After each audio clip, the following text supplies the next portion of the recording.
বঙ্কিমচন্দ্রকে ঠাকুর শ্রীরামকৃষ্ণদেব ভক্তিমান শ্যাঁকড়া কীরকম হয় সেই গল্প শুনিয়েছিলেন। আপনারা শুনছেন কথামৃতের অমৃত কথা। আজ কথামৃতের পাতা থেকে সরাসরি আপনাদের জন্য সেই গল্পটি তুলে এনেছি। ঠাকুর যে ভাষায় যেভাবে বলেছিলেন সেটাই আজ আপনাদের শোনাব। বিদায়কালে বঙ্কিম ঠাকুরকে প্রণাম করে জানালেন তার কুটিরে একবার পায়ের ধুলো দিতে হবে। ঠাকুর শ্রীরামকৃষ্ণদেব বললেন, তা বেশ তো, ঈশ্বরের ইচ্ছা। বঙ্কিমচন্দ্র বললেন, সেখানেও দেখবেন ভক্ত আছে। শ্রীরামকৃষ্ণদেব সহাস্যে বললেন, কি গো, কিরকম সব ভক্ত সেখানে? যারা গোপাল গোপাল কেশব কেশব বলেছিল তাদের মতো কি? একজন ভক্ত ঠাকুরের কাছে জানতে চাইলেন, আচ্ছা, গোপাল গোপাল গল্পটি কি?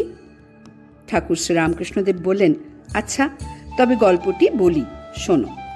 এক জায়গায় একটি শ্যাকরার দোকান আছে। তারা পরম বৈষ্ণব, গলায় মালা, তিলক সেবা, প্রায় হাতে হরিনামের ঝুলি, আর মুখে সর্বদাই হরিনাম। সাধু বললেই হয়, তবে পেটের জন্য শ্যাকরার কর্ম করা। মাগ ছেলেদের তো খাওয়াতে হবে। পরম বৈষ্ণব এই কথা শুনে অনেক খরিদ্দার তাদেরই দোকানে আসে, কেননা তারা জানে যে এদের দোকানে সোনা রূপা গোলমাল হবে না। খরিদ্দার দোকানে গিয়ে দেখে যে মুখে এরা সর্বদাই হরিনাম করছে আর বসে বসে কাজকর্ম করছে। খরিদ্দার যে গিয়ে দোকানে বসলো, একজন বলে উঠল, কেশব কেশব কেশব। খানিকক্ষণ পরে আরেকজন বলে উঠল, গোপাল গোপাল গোপাল। আবার একটু কথাবার্তা হতে না হতেই আরেকজন বলে উঠলেন, হরি হরি হরি হরি। গয়না গড়বার কথা যখন প্রায় একরকম ফুরিয়ে এলো, তখন আর একজন বলে উঠল, হর হর হর হর।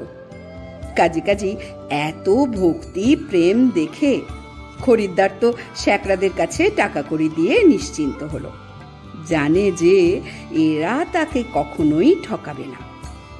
কিন্তু কথা কি জানো, খরিদ্দার আসার পরে যে বলেছিল কেশব কেশব, তার মানে এই, এরা সব কে? অর্থাৎ যে খরিদ্দাররা আসলো এরা সব কে? আর যে বললে গোপাল গোপাল, তার মানে এই যে এরা দেখছি গরুর পাল, গরুর পাল।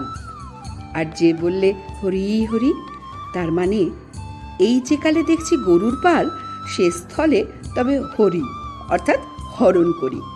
আর যে বললে হর হর, তার মানে এই যে কালে গরুর পাল দেখছো, সেকালে সর্বস্ব হরণ করো। এই হলো গিয়ে তারা পরম ভক্ত সাধু বৈষ্ণব।